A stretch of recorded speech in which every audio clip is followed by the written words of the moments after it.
The ACC is in serious trouble. It's time for a major comeback or risk being the ultimate joke among college basketball's elite conferences. Imagine a powerhouse league that's been stumbling lately, failing to live up to the hype and leaving fans scratching their heads. That's the Atlantic Coast Conference we're talking about, which has delivered a string of disappointing seasons that fell short of preseason predictions. Since 2022, the ACC hasn't managed to send more than 5 teams to the NCAA Tournament in any single year. And just last season, they only secured 4 spots, with Duke standing out as the sole top 4 seed. For context, the NCAA Tournament is like the Super Bowl of college hoops. It's where the best teams battle it out for glory. And getting in means your program is performing at a high level. Duke has been the conference's steady rock in terms of tournament appearances over the past few years, but the imbalance in the 2025-26 season was almost comical. The Blue Devils dominated with a 19-1 record in conference games and even claimed the ACC tournament title without their superstar player, Cooper Flagg, who was sidelined. Meanwhile, in the ACC-SEC Challenge, a friendly rivalry event pitting ACC teams against SEC squads, the results were brutal.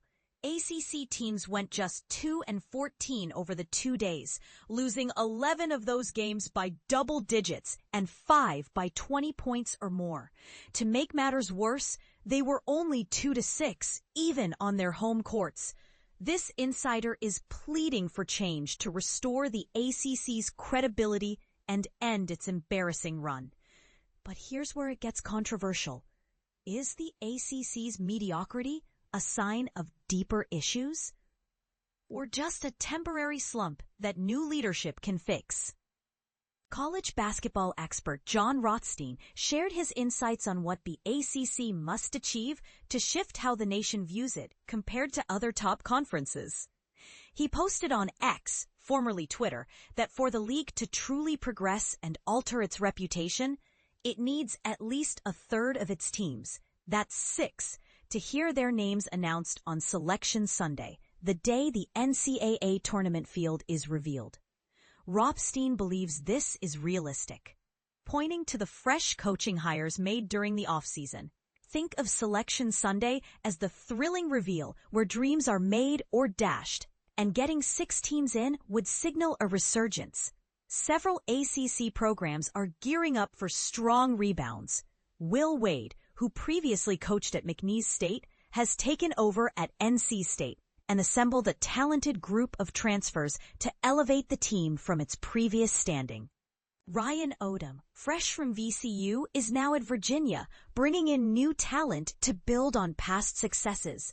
And Jai Lucas, after leaving Duke, is coaching at Miami with a roster of skilled newcomers.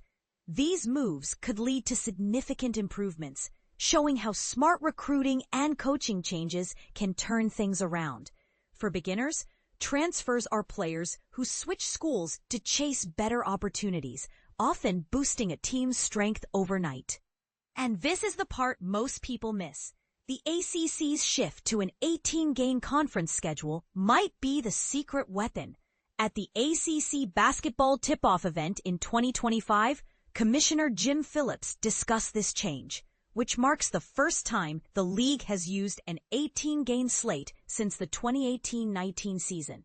He explained that it allows for smarter non-conference scheduling, freeing up spots for tougher opponents or more rest days. But more importantly, Phillips emphasized that it's designed to help more teams qualify for the NCAA tournament.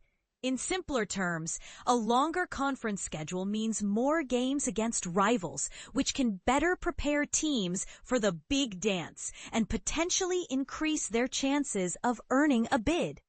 What do you think?